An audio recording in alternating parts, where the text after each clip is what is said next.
스카이데일리 단독 보도입니다. 김대중 이해찬이 부정개표기 제작 중은 9번째 시간인데요. 20면 박영수, 윤석열, 한동훈 모두 화천대유 이해당사자.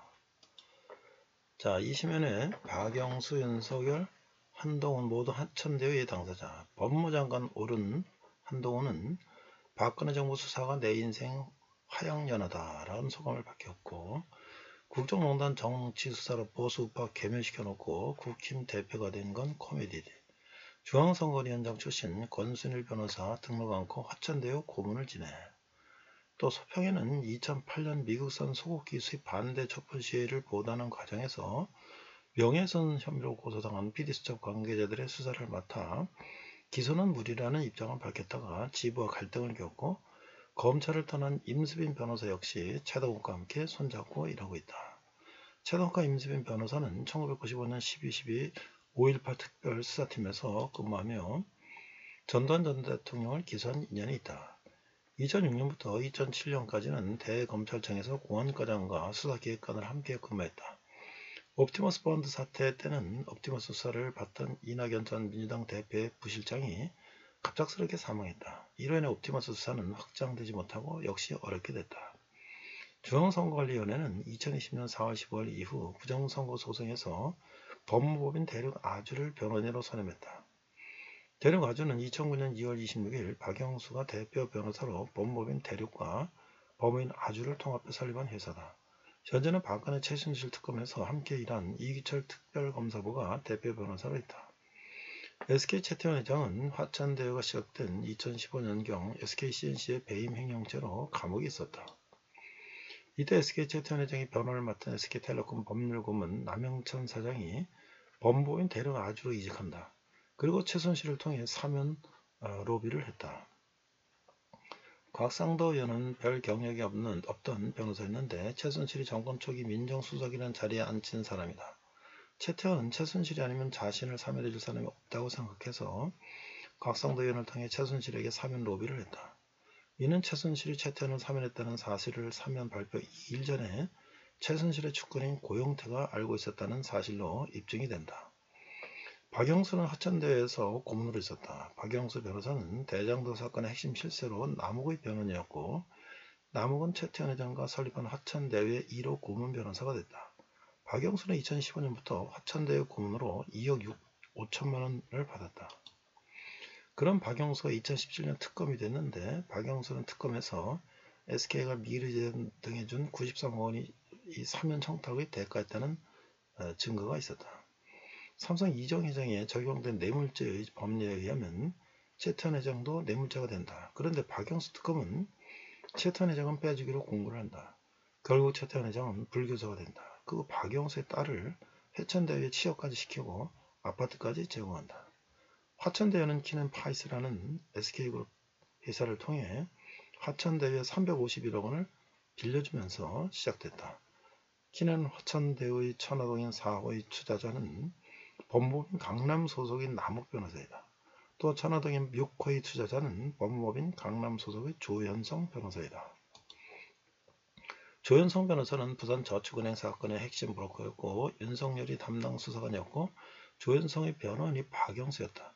조현성은 부산저축은행 사건에서 처벌받지 않았고 이후 박영수의 법무법인 강남 소속 변호사가 된다. 모두 박영수의 법무법인 강남 소속 변호사들인 것이다.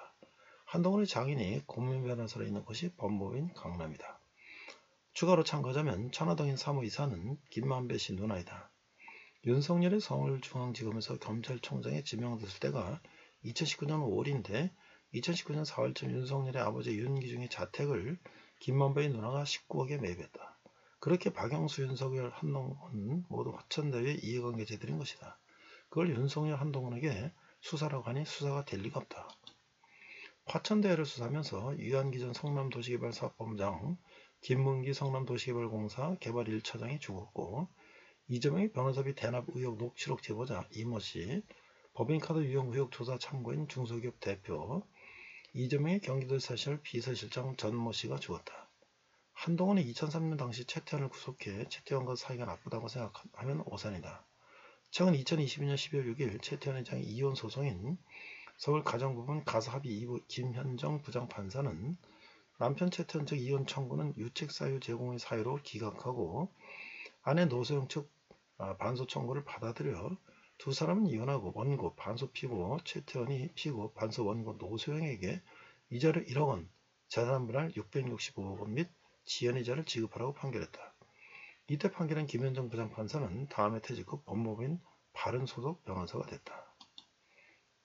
그리고 2023년 바른은 HD현대중공업 통상임금 소송, 마산 로버랜드 실시법 해지 시 지급금 등 청구 소송과 SK에코플랜트 4,400억 원대 PF 약정 자문을 맡아 연매출 1,000억을 달성하게 된다. SK에코플랜트는 상장되지 않은 채태원의 개인 회사이다. 법무부인 바른의 대표 강훈 변호사의 딸 강세원은 이명박 정부 행정관으로 김현정 변호사 출신인데 한동훈도 민정수실 선임 행정관이었다. 또 한동훈의 아내 진은정 변호사와 같은 회사 출신이다. 진은정도 2006년부터 2009년까지 법무부인 바른 소속 변호사였다. 즉 SK 채태원은 한동훈의 도움을 받아 자신의 이혼소송 담당 판사 김현정에게 법무부인 바른을 통해 전관이유 차원의 뇌물을 준 것이 아니냐는 것이다. 일전에 2009년에도 이인규가 노무현의 죽음으로써 퇴직 후 2009년 법무부인 바른에 들어갔었다. 사람들을 더 놀라게 만든 것은 2024년 1월 10일 채태원의 항소심을 맡고 있던 서울고등법원의 강상우 판사 47살 사법연수 33기가 갑작스럽게 사망했다. 또 한동훈은 국민의힘 비대위원장이 되자 한국기독교교회협의회 NCCK를 예방했다. 채태원 회장이 2016년 출소 방문한 나들목교회 역시 한국기독교교회협의회 NCCK이다. 채태원이 2003년부터 이 교회를 다녔다. 즉 한동훈은 채태원과 친하다. 종합해보면 한동훈은 이인규, 최동훈과 한 팀이다. 박영수, 윤석열도 같은 팀이다. 한동훈은 보수의 박근혜, 이명박 대통령을 구속하고 이재용 삼성회장을 구속했다. 또 양승태 대법원장을 구속하기까지 했다. 최동욱은 전단을 기소했고 전단 노태우 전 대통령 비자금 사건 특별수사관이었다. 또 전단으로부터 미납 추징금 완납 계획을 받아냈고 노태우 전 대통령의 미납 추징금도 받아냈다. 그때는 아무도 스스로 목숨을 끊지 않았다. 슬픈 현실이지만 그들은 보수 대통령을 모두 구속한 이들이다. 최동욱은 마약과장으로 대한민국 마약 전문가이다. 특히 국내 실업봉 전문가인데 실업봉은 중국산이 90%이다. 중국에서 국내로 마약을 유통하는 가장 큰 조직은 흑사회이다. 참고로 한동훈이 추진적인 이민청 일환으로 투자이민제를 악용해 투자이민제를 최초로 승인받던 특혜 사건이 LCT 게이트이다. 당시엔 부산의 폭력조직 20세기파와 결탁해 나이트클럽을 운영 중인 이영북이 해운대에서 오션타워에서 유흥점을 입주시켜 정관계 인사에게 로비 활동을 벌였다. 최동욱의 내연녀로 알려진 임모씨도 오션타워에서 주점을 운영하는 마담이다. 최동욱은 내연녀 사이에서 혼외자 사실이 밝혀지며 검찰총장을 사퇴했다. 당시 최동욱을 사퇴시킨 법무부 장관이 황교안이다. 최동욱은 혼외자 자식 논란으로 검찰총장을 그만뒀고 그 다음에 최동욱 내연녀는 가정부를 협박한 혐의로 구속됐다. 박영수는 김대중 정부에서 큰 사람으로 박지원의 오른팔이다. 박영수는 조폭 전문 강력통, 특수통이라는 말을 만들어낸 인물이다.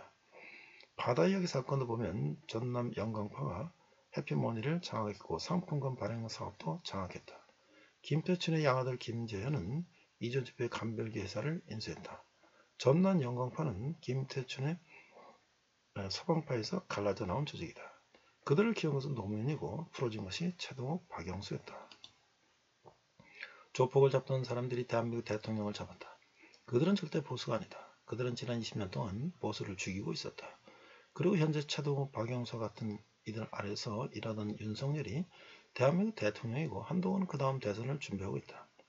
한동훈은 법무장관이 되고 내 검사 인생의 화양연화는 문재인 정권 초기 박근혜 정부 관련 수사일 것이라며 당시 민주당이 저를 응원하고 지지하는 것을 기억한다. 나는 그때와 달라진 것이 없다고 대정부 질문에 답했다.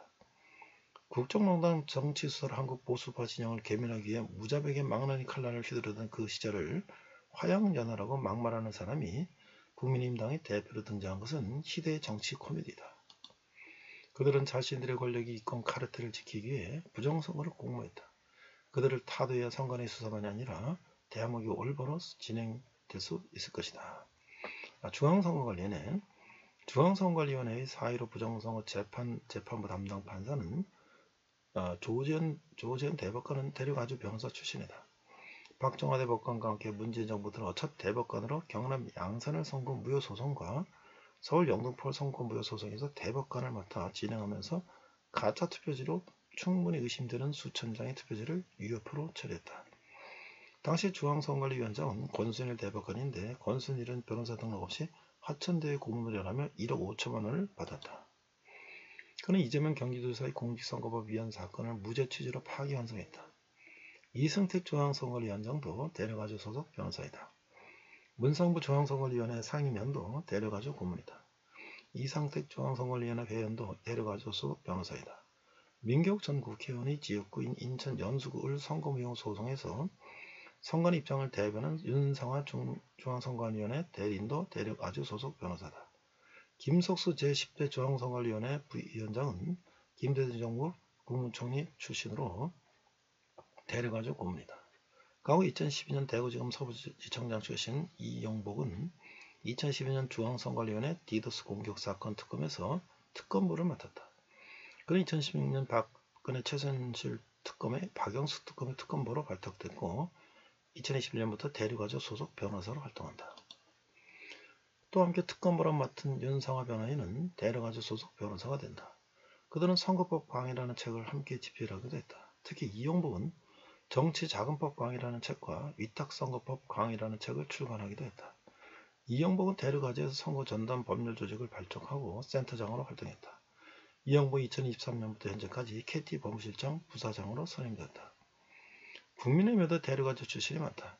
나경원, 오세훈, 김재원이 대표적으로 대륙아주 출신들이다. 특히 김재원은 국민의힘 선거위원을 맡으며 부정선거에 대한 의견조차 낼 수 없도록 막았다. 김재원은 중국 푸단대학 한국연구소 고문 및 중국 베이징대 국제대학원 연구학자로 있다.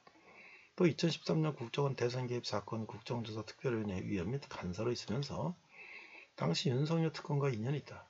김재원은 대륙아주에서 입법과 선거 관련 자문에 주력하는 것으로 알려졌다. 즉 중앙선거위원회 요직은 대륙아주 출신 변호사로 구성되어 있고 부정선거 소송 담당 대법원 판사도 대륙아주 출신이며 중앙선거위원회 담당 변호사도 대륙아주 변호사이다. 쉽게 말해 한 재판에서 판사와 피고 그리고 피고 측 변호사가 같은 법무부인 출신이라는 건데 사법 절차에서 철저히 금기시하고 있는 이익 충돌은 개인의 사적인 이해관계가 자신이 맡고 있는 업무 또는 공공이나 타인의 이익과 서로 상충되는 것을 말한다. 즉 이익과 의무가 충돌하는 상황이다. 참고로 이스타항공 게이트 이후 이스타항공 회생 담당 변호사가 대륙아주 최효종 변호사이다. 또 한틀 시스템의 비자금 형성 관련 조선그룹 조성래 회장의 횡령 배임 사건 변호를 맡고 있는 곳이 대륙아주이다. 대륙아주는 한동안의 장인의 고문으로 있고 박영수가 2009년 대륙과 아주를 합병하여 만든 법무법인이다. 그들은 중앙선거위원회를 장악했다. 중앙선거위원회를 수사하는 것은 불가능하다. 윤석열과 양정철. 윤석열은 대통령 선거에서 2002년부터 2015년까지 삼부토건 조남부 회장으로부터 1년에 한 번씩 과일이나 영양식품, 정액 등 같은 뇌물을 받았다는 의혹이 나왔다. 삼부토건에는 민주당 전 대표이자 전 국무총리 이낙연의 동생 이계현이 2020년부터 2022년까지 대표이사로 있었다. 삼부토건은 2015년 회생 절차를 신청해 2017년 중국 DST 로봇, 현 휴림 로봇 컨소시엄에 매각됐다. 중국 DST 로봇 최대 주주인 류둥하이와 홍콩 상장사 타이탄그룹 회장 장오웨빙을 신규이사로 선임했다. DST 로봇의 회장은 김재현으로 김재현은 김태춘의 양아들이다. DST 로봇은 현재 휴림 로봇으로 사명을 바꿨는데 휴림 로봇의 대주주는 H&T이다. H&T의 대주주는 코디엠이다. 이낙연 대표의 동생 이계현이 코디엠의 실제 대표이사 휴림 로봇의 부사장으로 있다. 참고로 김태춘은 김태춘의 서방파, 조양은의 양은이파, 이동재 오비동재파 등 소위 호남계 3대 조폭 중 한 명이다. 이해찬이 민청년 30주년 추모식에서 김근태 의원을 추모하며 당시 근태형이 김태춘 집에서 체포됐다고 언급할 정도로 김태춘은 운동권 사람들에게 도움을 줬다. 국제 피제파는 김태춘의 서방파에서 갈라져 나온 조직으로 알려져 있다. 국민의힘 홍준표 전 대표가 국제 피제파를 수사하다가 국제 피자파가 사심이 테러를 하고 생명의 위협을 느끼고 정계에 입문하게 된다. 국제 피자협회에는 기업 투자 및 M&A 전문가로 알려져 있는 박장훈이 있다. 그들은 이상필과 함께 헤더 파워일을 무자본 인수하여 옵티머스 펀드를 설계한 인물 중 한 명이다. 그 과정에서 국제 피자협회 부드목 조씨의 돈을 빌리고 갚지 않아 부드목 조씨에 살해당한다. 국제 피자협회 부드목은 그 일로 구속됐다. 또 김재현은 셉틸리언 대표로 이상필과 옵티머스를 설계한 핵심 인사이기도 하다. 서로 한 통속인 것이다. 주목할 것은 김재현은 2012년 위조지폐 감별기 제조회사 SBM을 인수했다. SBM은 홍석현 중앙일보 회장이 보유 중이었던 신호IT와 라이브코드가 합병하며 하여 SBM으로 사명을 바꾸면서 홍석현 회장이 8% 지분을 가지고 있는 회사이다. 이 회사는 매출 278억 원, 영업이익 73억을 달성한 우량 중소기업이었다. 이제 부정선거 스카이데일리가 단독 보도한 부정선거 9번째였습니다.